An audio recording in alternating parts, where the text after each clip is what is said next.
Have you ever gone to bed at night feeling tired, not just in your body, but deep in your bones, wondering why you still feel like you're falling short even after all these years? Maybe you did everything you were supposed to do. You worked hard, raised a family, showed up when it mattered, tried to be a good person. And yet, there's that quiet voice that still whispers, you should have done more. You should have done it better. If you're in your 60s, 70s, or beyond, I want you to know something right away. You're not alone, and there's nothing wrong with you for feeling this way. I'm 77 now, and for most of my life, I chased perfection without even realizing that's what I was doing. I thought I was chasing responsibility, success, respect, or doing the right thing. But looking back, I see how often I measured my worth by how well I met expectations, my own and everyone else's. Somewhere along the way, I learned a quiet but powerful lesson. Peace doesn't come from getting everything right. It comes from finally letting go of the need to. Today, I want to sit with you and talk honestly about what it means to stop chasing perfection and start choosing peace instead. Not in some dramatic, life-altering way, but in small, gentle choices that slowly change how you feel inside. In this conversation, we'll explore why perfection can be so exhausting, especially as we get older, and how releasing it can bring a sense of calm that feels almost unfamiliar at first. We'll talk about how expectations shape our stress, how self-forgiveness plays a role, and how peace becomes a daily practice, not a reward you earn. Let's begin with something many of us don't even question: the habit of trying to do everything right. For decades, many of us lived by rules that were rarely spoken out loud. Be strong. Don't complain. Keep going. Do your best, and then do better. These ideas helped us survive hard times, raise families, and build lives. But what once helped us can later weigh us down.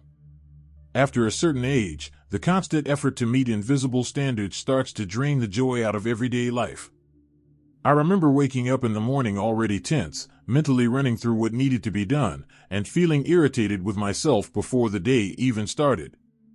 If I forgot something, if I didn't handle a conversation perfectly, if I needed rest instead of productivity, I felt disappointed in myself. Not angry, just quietly disappointed. Over time, that feeling builds. It becomes a background noise that never really goes away. What I didn't understand back then was that perfection is a moving target. No matter how much you do, it always asks for more. It doesn't say thank you. It doesn't let you rest. And it certainly doesn't bring peace. Peace begins when you realize you don't need to prove anything anymore. One of the first shifts I had to make was recognizing how much pressure I put on myself, even when no one else was asking for it. I would replay conversations in my head, wondering if I said the right thing. I would criticize myself for slowing down, for needing help, for changing my mind. And then one day, I asked myself a simple question: who am I trying to impress now? The answer surprised me. It was mostly me. As we age, we often carry old expectations into a new season of life. We expect our bodies to work the same way they used to. We expect our minds to be just as quick. We expect ourselves to handle everything without struggle. When reality doesn't match those expectations, frustration grows. Peace begins when we adjust the expectations instead of blaming ourselves. That doesn't mean giving up or not caring. It means caring in a kinder way. It means allowing yourself to be human at every age, not just when you were young. When I stopped expecting myself to be perfect, I didn't become careless. I became calmer. I made better decisions because they were rooted in clarity, not pressure. Another important part of letting go of perfection is learning to forgive yourself for the past. Many of us carry regrets quietly. Things we wish we had said differently, choices we would make another way if given the chance. Perfection keeps those memories alive in a painful way. Peace looks at them and says, you did the best you could with what you knew at the time. That doesn't erase the past, but it softens its grip. I used to think that if I kept replaying my mistakes, I could somehow fix them. All it really did was keep me stuck. The day I allowed myself to say, that chapter is closed, something inside me relaxed. I didn't forget my past. I just stopped living in it. Peace has a way of gently pulling your attention back to the present moment, where life is actually happening. You might notice that when perfection loosens its hold, your body responds too. Your shoulders drop. Your breathing slows. You sleep a little better. That's not a coincidence. Stress lives in the body, and perfection is a constant source of stress. Choosing peace is not just a mental decision. It's a physical relief. As this shift begins, you may also notice changes in how you interact with others. When you stop demanding perfection from yourself, you often stop expecting it from others too. Conversations feel lighter. You listen more. You argue less. You let small things go. This doesn't make you weak. It makes you wise. Letting go of perfection doesn't happen all at once. It's a process, and it starts with awareness. Noticing when you're being hard on yourself. Pausing before criticizing your own efforts. Asking yourself whether what you're chasing will actually bring peace or just more pressure. These small moments of awareness are powerful, and they open the door to a different way of living. As we continue this conversation, we'll explore how peace shows up in daily routines, relationships, and even in how you talk to yourself when no one else is listening. Because peace isn't something you wait for. It's something you choose, one gentle decision at a time, and it begins right where you are. And feel that these insights are meaningful. Please type number 2 in the comments to let me know you're still with me. And if you haven't subscribed yet, I warmly invite you to do so, and don't forget to turn on the bell, so you won't miss any of our upcoming videos designed to uplift, inform, and inspire. Your support truly means a lot. It's what keeps us going and allows us to continue sharing thoughtful, helpful content just for you. Now, let's continue this journey together. As life keeps unfolding, something subtle but powerful begins to shift when you stop chasing perfection. You start noticing how much energy you used to spend trying to meet expectations that were never really yours to begin with. Expectations about how you should look, how active you should be, how useful you should feel, how calm you should remain, even when life felt anything but calm. Letting go of perfection doesn't happen all at once. It happens in small, quiet moments, when you decide that your peace matters more than being right, impressive, or endlessly capable. One of the first things I learned on this path was how heavy other people's expectations can feel if you carry them for too long. For years, I said yes when my body wanted rest, smiled when my heart wanted honesty, and stayed silent when my spirit wanted space. I told myself that being a good parent, friend, or neighbor meant always being available and agreeable. But over time, I realized that constant agreement doesn't lead to peace. It leads to exhaustion. Peace began to grow when I allowed myself to choose differently, without explaining or apologizing every time. Saying no can feel uncomfortable at first, especially if you've spent decades being dependable. But no doesn't mean you've stopped caring. It means you've started caring about yourself too. I began practicing small no's. No to outings when I felt tired. No to conversations that drained me. No to guilt disguised as obligation. And something surprising happened. The world didn't fall apart. People adjusted. Some even respected me more. Most importantly, I felt lighter. That lightness is a quiet form of peace, one that settles into your bones. Another place where perfection quietly steals peace is in the way we speak to ourselves. The inner voice that criticizes, corrects, and compares doesn't retire just because we age. If anything, it can grow louder, reminding us of what we can no longer do or what we should have done differently.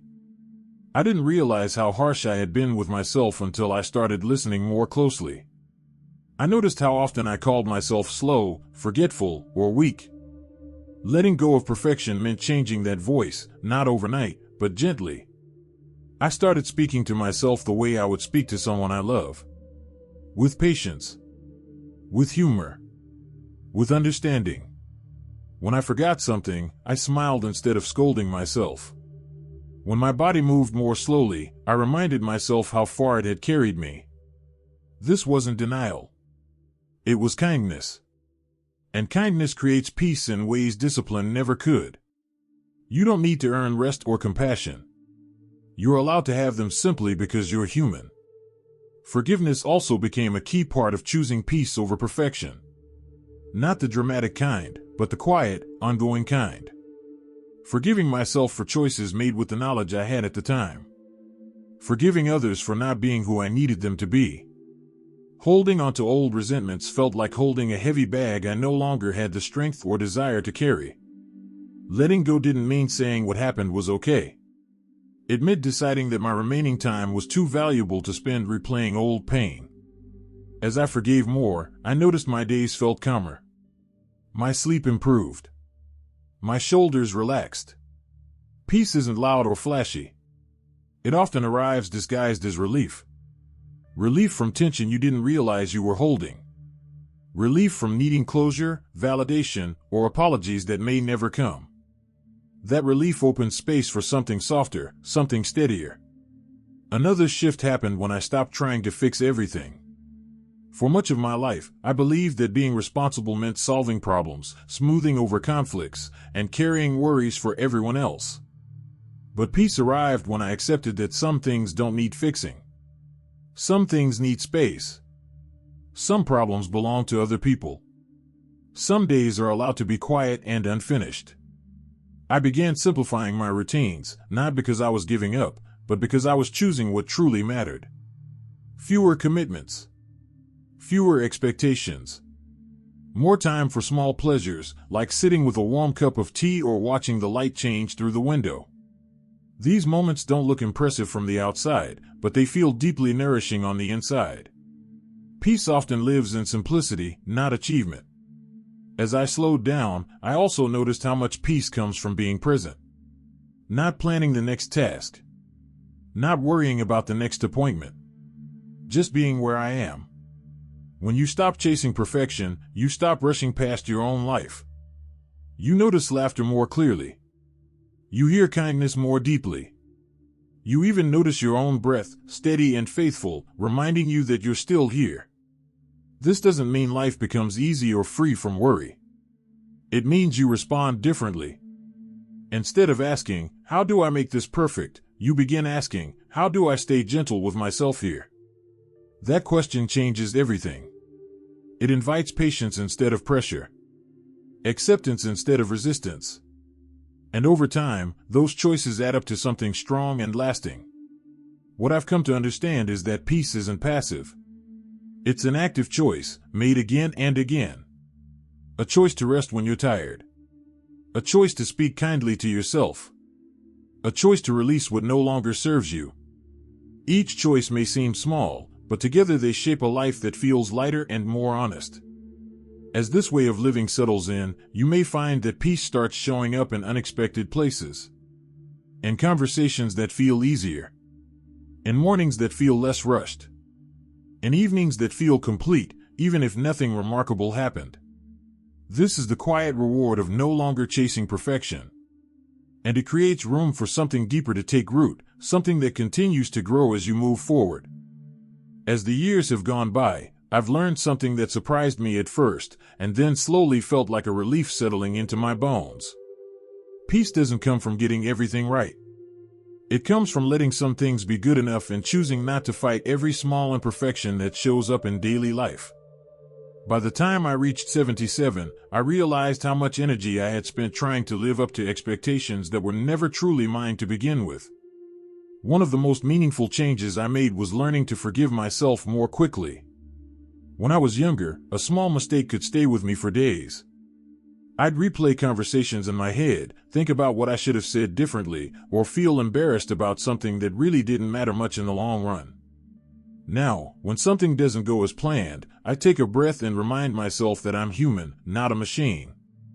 That simple act of self-forgiveness creates space for calm. It's amazing how quiet the mind becomes when it's no longer busy judging itself. Another gentle shift came from adjusting how I spend my time. I used to believe that being busy meant being useful, and being useful meant being worthy. That belief followed me for decades. But eventually, I noticed that the busiest days weren't always the most satisfying ones. These days, I choose fewer activities and give myself permission to enjoy them fully. Sitting quietly with a cup of tea, watching the light change outside, or listening to music without doing anything else feels deeply nourishing. There's peace in allowing moments to be simple, without needing them to prove anything. I also stopped trying to fix everyone around me. This one took a long time to learn. When you've lived a full life, you gather experience, and with experience comes opinions. It's easy to feel like you know what's best for others, especially family. But peace arrived when I realized that offering advice only when it's truly welcomed keeps relationships warmer and lighter. Letting people walk their own paths, even when they stumble, protects your own sense of calm. You can still care deeply without carrying responsibility for every outcome. Another quiet source of peace came from accepting change instead of resisting it. The body changes, routines change, relationships change. For years, I fought against those changes, wishing things could stay the same. That resistance created tension and sadness. When I finally started saying, "This is where I am now," something softened inside me. Acceptance doesn't mean giving up. It means meeting life where it is, not where you wish it would be. That mindset brings a steadiness that perfection never could. I've also learned to simplify my expectations of myself each day. I no longer wake up with a long list of things I must accomplish to feel successful. Some days, success looks like getting dressed and enjoying a good meal. Other days, it might mean calling a friend or taking a short walk. By setting gentler expectations, I leave room for rest, and rest is where peace often hides. There's a quiet joy in ending the day without feeling behind or disappointed in yourself. One of the most surprising lessons has been learning to sit with uncomfortable emotions without rushing to fix them. Sadness, loneliness, frustration, even regret still show up from time to time. Instead of pushing them away, I let them pass through like weather. Emotions lose much of their power when you stop fighting them. Peace grows when you trust that feelings come and go, and that you don't need to be perfect to be whole. As I look back, I realized that chasing perfection kept me focused on what was missing. Choosing peace helps me notice what's already here. A kind word, a familiar song, a quiet afternoon. These things may seem small, but together they create a life that feels balanced and kind. There's freedom in knowing you don't have to earn peace by doing everything right. You're allowed to rest into it. If there's one thought I'd love to leave with you, it's this: you are not behind, and you don't need to catch up. Wherever you are right now is enough. Small choices, like speaking more gently to yourself, letting go of unnecessary worries, or allowing a day to unfold without controlling every detail, can make a real difference. Peace isn't something you wait for. It's something you choose, again and again, in ordinary moments. I'd love to hear from you. Have you noticed ways that letting go of perfection has brought more calm into your life? Or is it something you're still working toward? Sharing your experience in the comments might help someone else feel less alone on this path. If this message resonated with you, consider liking the video and subscribing to the channel. It helps us continue creating thoughtful conversations for this stage of life, where wisdom matters more than speed, and peace matters more than praise. Here's to choosing calm over pressure, kindness over criticism, and peace over perfection. No matter your age, that choice is always available, and it's never too late to make it.